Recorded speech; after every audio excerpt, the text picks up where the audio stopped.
આ દેશની અંદર અત્યારે 50 કરોડ ગરીબ લોકોને ખાવાનું નથી. તમને કોઈને દયા આવે છે નહીં? તમે જયારે ખાઓ છો ત્યારે તમને આંખમાં આંસુ મળે છે કે મારા જેવા 50 કરોડ મારા ભારતના ભાઈઓ ભૂખ્યા છે, અત્યારે ખાવાનું નથી. અને મમ્મી પાસે 4 વાગે સવારે ઉઠીને બાળક ખાવાનું માંગે, રોટલો માંગે, કંઈક માંગે તો 4-5 લફા મારે. સાલા હરામી, મારે ત્યાં જન્મ કેમ લીધો? તારે ખાવું તું તો કોઈ શેઠાણીના પેટે જન્મ લેવા, તો અહીં ના લેવાય જન્મ. મર સાલા તું. અને એમ કરીને મારી. મેં એવા મારતા છોકરા ગામડાઓમાં જોયા છે. મારે મારે મારે હાથનું મારે 3 વર્ષના બાળકને મેં છોડાયા છે. મારી આંખમાંથી બધા શૌચાલય ગયા છે. ઘણી વાર મને ખાવું ભાવતું નથી કે જયારે દુનિયા આખી તલસના અહીંના બેઠેલા શ્રીમંતોને કહું છું તમારા લગ્નમાં કેટલા રૂપિયા ખર્ચો છો, કેટલા કરોડ વાપરો છો, કેટલી મીઠાઈઓ બનાવો છો, કેટલા રૂપિયાની તમારી એક 1200, 1500, 2000 રૂપિયાની ડીશ હોય છે, અડધું એઠું મૂકો છો, અડધું જ માત્ર ખાઓ છો. ગરીબો તરફ તમને કોઈને લક્ષ્ય નથી. આ પશુ હત્યા એ માનવ હત્યામાં જશે એ પહેલી વાત કરીશ. અને માનવ હત્યામાંથી એ ભારત માતાની હત્યા થઈ જશે. ખલાસ. આ ભારત માતાની હત્યા તરફ પશુ હત્યા જઈ રહી છે. પશુ હત્યા દ્વારા પર્યાવરણ ખલાસ થઈ જવાનું. પર્યાવરણ એ આ દેશનો સૌથી મોટો ભગવાન છે. જે જલ, જમીન, જંગલ, જનાવર, આ 4 ઉપર અમારો દેશ જીવે છે. અમારું જળ તમે લોકોએ બંધ બાંધી દીધું. અને જે જળ દરિયે જતું હતું બંધ બાંધ્યા વિના એની મેળે વયું જતું હતું 12 મહિના. તો હજારો ગામડાઓ એ ગામડાઓ જે નદી વહેતી હતી તેના કાંઠે આવેલા બધા મોજ કરતા હતા, પાણી લઈ લેતા હતા. એ પાણીનો વેપાર થઈ ગયો, પાણી બંધાઈ ગયું. સરકારે કબજો પાણીનું કરી લીધો અને તરસ્યા મરે છે. 1/3 ગામડાઓ વર્તમાનમાં તરસ્યા મરે છે. નદીવાળા જમીનમાં ફર્ટિલાઇઝર છોડાઈ ગયું તો પેલા લોકો છોડે છે, ત્યાં વાળા બધું આ મોકલે છે કે ફર્ટિલાઇઝર સ્વીકારો. આપણે ના પાડીએ નહીં, બરબાદ કરી આપશો, હોશિયારી મારો નહીં. 10 કરોડ રૂપિયા નાખી દો ખિસ્સામાં અને અમે કહીએ પ્રમાણે ફર્ટિલાઇઝરનો સ્વીકાર કરો. 10 કરોડ ખિસ્સામાં જતાની સાથે આ ભારતીય વિશ્વાસઘાતી રાષ્ટ્રદ્રોહી સ્વીકારી લે છે બધું.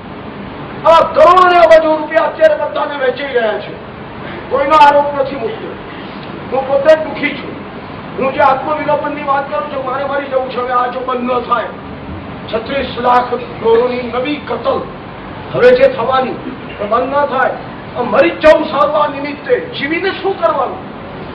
એટલી કરોડો છે, સહન થતું નથી આ બધું. ફર્ટિલાઇઝર દ્વારા આખા હિન્દુસ્તાનની જમીન બાળી નાખી, પેસ્ટિસાઇડ ને જંતુનાશક દવાઓ દ્વારા બાળી નાખી.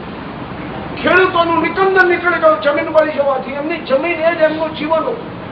120 દેશો ભેગા થયા કે ફર્ટિલાઇઝરની બળેલી જમીન પાછી નવસાધ્ય કેવી રીતે કરવી. એનું જજમેન્ટ એ લોકોએ લેતા એ લોકોનું દમ નીકળી ગયો.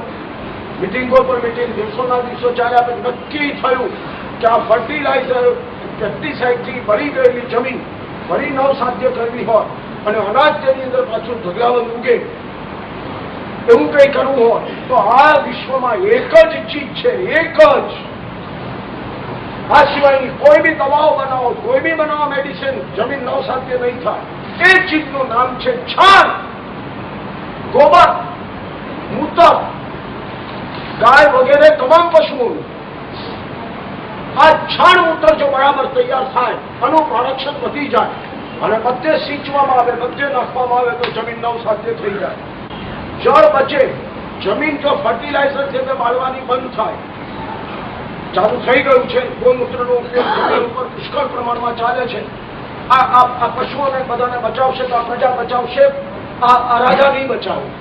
આ લોકો પૈસાના ભૂખ્યા છે અને આ લોકો નહીં બચાવી શકે.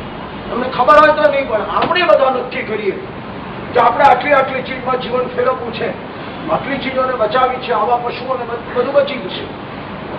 જળ બચાવો, જમીન બચાવો, જંગલ બચાવો. કાપી નાખ્યા જંગલો, લાખો હેક્ટર.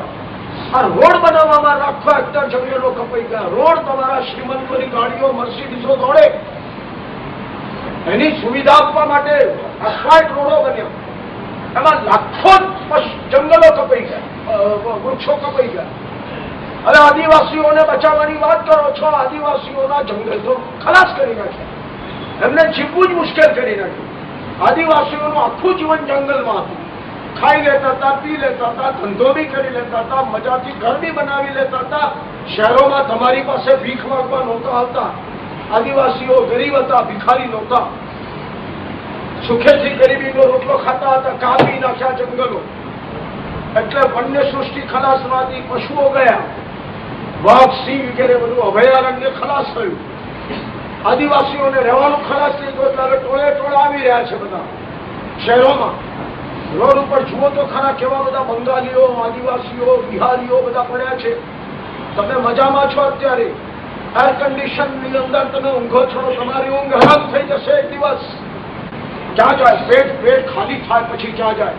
તમે માલ મલિદા કેટલા ખાવ? તમારા લગ્ન કેવા? તમારા એક લગ્નના ખર્ચા તો બોલો, 2 કરોડ, 3 કરોડ, 5 કરોડ, 10 કરોડ વાનગીઓ તો બોલો। અને તમે પેલા ગરીબોની સામે નજર તો કરો, એને કશું નથી, એનું શું? ભૂખ્યા જનોનો જઠરાગ્નિ જાગશે, ખંડેરની ભસ્મ કણી ન લાદશે, ઉમાશંકર ઘણા વર્ષો પહેલા કહી ગયા છે। એ દિવસો દૂર નથી, જંગલો ખલાસ કરીને કરોડો આદિવાસીઓને તમે મારી નાખ્યા, અને એ જંગલોના લાકડાઓમાંથી આ પ્રધાનો વગેરે બધા મોટા માલે તુજાર બની ગયા છે। સત્તા એમના હાથમાં, લાકડાઓ કાપી નાખવાનું, જલ, જમીન, જંગલ, અને છેલ્લે આવ્યા જનાવર, કાપી નાખો, મારી નાખો, નહીં જોઈએ। આ અંગ્રેજોએ 1857ના બળવાથી લગાવીને, એમને ખબર હતી કે ગાય, પશુ, બળદ, ગોવંશ એના પર આ ભારત જીવે છે, ભારતીય પ્રજાનું જીવન પશુ ઉપર છે, આ પશુ કાપી નાખો। 3 અબજ ગાયો 1857 થી 1905 સુધીના 45 વર્ષમાં કાપી નાખી। પહેલા તમે તમારા જીવનમાં કરુણા દાખલ કરો, પશુઓ પ્રત્યે, પછી તમારા નોકરો પ્રત્યે, તમારી પત્ની પ્રત્યે, તમે મારો છો તમારી પત્નીઓ, સ્ત્રીઓ મારે છે એમના બાળકોને। આ ક્રૂરતા એ મહાવીરને માન્ય નથી। પશુઓની કરુણા તો પછી વાત છે, પેલી ઘરમાં કરુણા દાખલ કરો। બાપાઓને ઘરમાં ગાલી દો છો, માતા ભગવતી છે એને ઘરમાં ગાલી દો છો, એને મરવા દો છો। આ તમારી ક્રૂરતા એ પશુઓ સુધી પહોંચી છે। દેવનારનું કતલખાનું, હું બધાને એક વિનંતી કરું છું, એક જ વખત, હવે કોઈ ઉપદેશની જરૂર નથી, એક જ વખત ધમધમાટ ચાલતું હોય દેવનાર, ત્યારે 1 કલાક અંદર આટો મારી આવો, ફક્ત 1 કલાક દેવનાર જોઈ આવો, અને ત્યાં કપાતા ગાયો, ત્યાં ઉડતા ડોકાઓ, ત્યાં થર ધૂળતી ગાયો, બચ્ચું સામે હોય, અને મમ્મી કપાતી હોય, તે વખતે બચ્ચાની હાલત કેવી હોય, અને મમ્મી ઉભી હોય ને એનું બચ્ચું કપાતું હોય, વાછડું, ત્યારે મમ્મીની હાલત આંખમાંથી આમ ધડ આંસુ નીકળે। એટલી બધી ક્રૂરતા, કોણ કે છે આ કરવાનું? ગરીબોની હાય તમે લોકો લઈ રહ્યા છો, પશુઓની હાય તમે લોકો ખાઈ રહ્યા છો। હાય દુવાના લેખ ના લીખ્યા। હું તો તમને કહું છું, આ કતલખાના ઘરમાં થઈ ગયા છે, ઘરમાં ગર્ભપાત કરીને તમે તમારા પેટનું કતલખાનું તમે બનાવ્યું છે। તમે તમારા બચ્ચાઓને મારી નાખો છો, તમને પશુઓને મારી નાખવાની બાબતના આંદોલનમાં શું રસ પડે?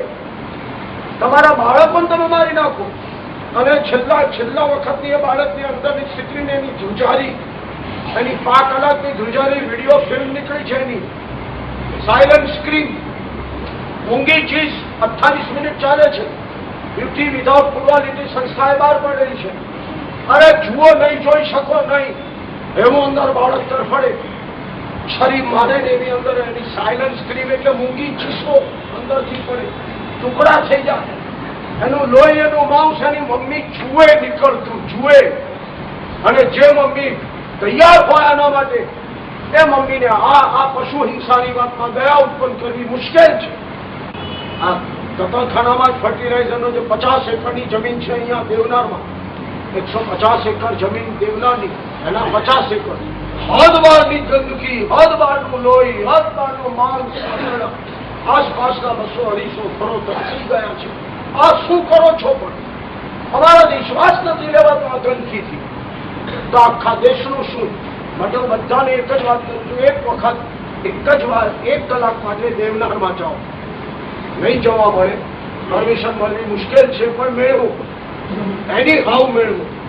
ખાલી જોઈ આવો, 50 પ્રવચન આપવાની જરૂર નહીં રહે, એક પણ નહીં રહે.